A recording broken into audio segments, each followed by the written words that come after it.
So today we're going to go ahead and look at the Kershaw Pico 3470. Now as usual, we'll start out with the specs, breeze through the pros and cons, and then we'll finish things up with my recommendation. So then hopefully you'll be able to feel good about your decision to either buy this knife or not. But first, the specs. Don't go anywhere.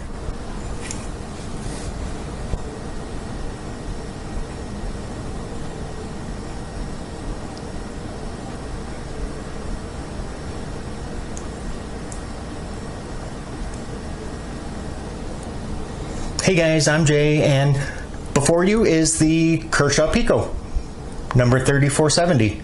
Now, this is actually one of the smallest knives in my collection. You know what, I'm not a fan of knives with a blade length of under 3 inches. You know what, I'm not sure what it is. Maybe because I am smaller in stature, so maybe I like the larger knives because I'm trying to compensate for something. Napoleon complex, maybe? I don't know. Now this knife is actually designed by a guy by the name of Les George. Might have heard of him before. He does a lot of collaboration work with ZT. I want to point out a couple features to you guys that actually caught my eye. Now, the Pico does have a sharpening choil. Thank you very much, Kershaw.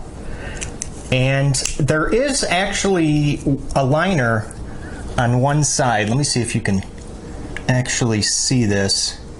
It would be, hold on, right now on my thumb side. Don't know why that is, but there is just the one liner on that side. I thought that was a little odd. Now, unfortunately, the liner is not milled out whatsoever, which kind of stinks because, well, we'll talk about it more once we get to the weight segment.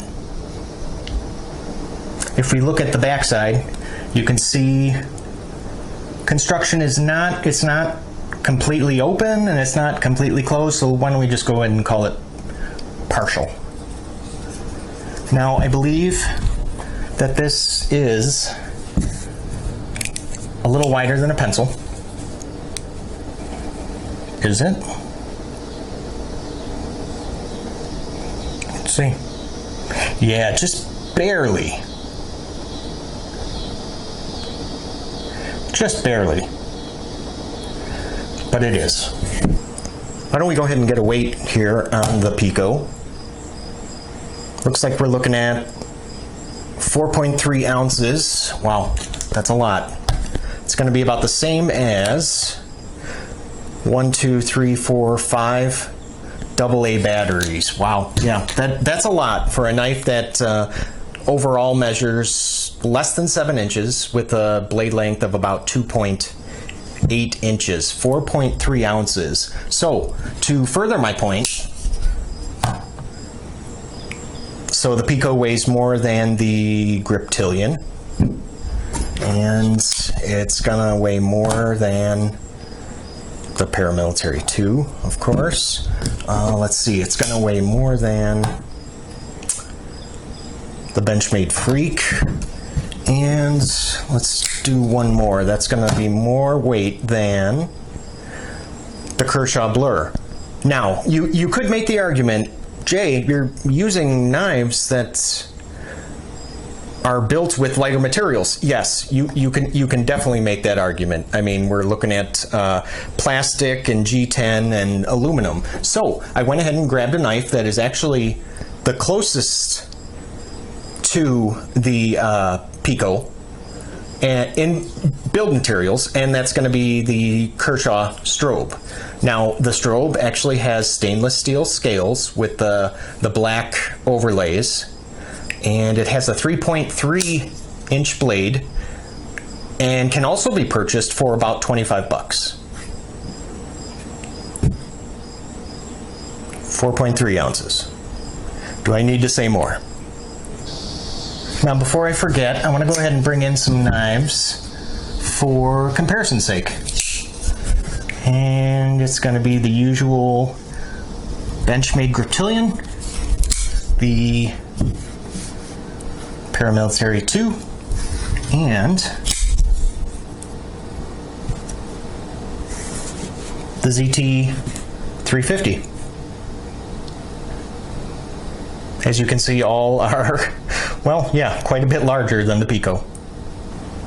Now, when I first saw the pocket clip, I was actually kind of excited because on the surface it appears to be a deep carry pocket clip. Well, if you turn it that way, you can see that the area that is, well, bolted to the scale is not recessed at all. So your pocket will catch on that. Basically, it's going to take two hands to go ahead and put this in your pocket. However, I have figured out actually a hack, a fix for this, which I've already made the video, and I'm going to post it really, really soon for you guys, because it looks like that this pocket clip is kind of the one that Kershaw has been using on a regular basis. But here you can see that this clip is tip up only, and it is for righties or for lefties. Very nice. Thank you, Kershaw. There are two areas of jimping on the Pico, one of which would be here, kind of where the thumb ramp is, right at the pivot, and on the flipper tab itself. The centering on my example of the Pico is actually off. So you see that it's a little bit, well, not a little bit, a lot of it to the right. Yeah, so that is, it's out of alignment. Now there is a relief cut for this frame lock and an over travel stop, which actually would be the pocket clip. Will prevent that frame lock, you know, from you being able to push it out too far. There is an internal stop pin, which I was actually a little surprised. You don't see that very often nowadays, but it is internal. When deploying the Pico, looks like it is locking up at a very solid 50% with that frame lock. Now you can actually pick up the Kershaw Pico for, I've seen it in the range of $20 to $25. So that's not too bad. I don't know, what do you guys think? Pros and cons? Let's do it. We'll start with the pros. Now, what it actually initially attracted me to the Kershaw Pico, well, is the its curb appeal. I mean, it is just a darn fine looking knife. Especially that blade with the satin flats against the stonewash grinds. I love it. All steel construction. Also nice to see. However, I don't know how much, you know, of heavy duty work you're going to be doing with a blade that is 2.8 inches long, but it is all steel construction.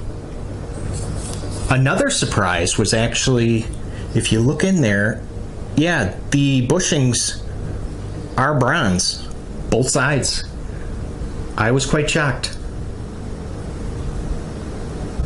Now there are only just the two body screws, so this is fairly easy to disassemble.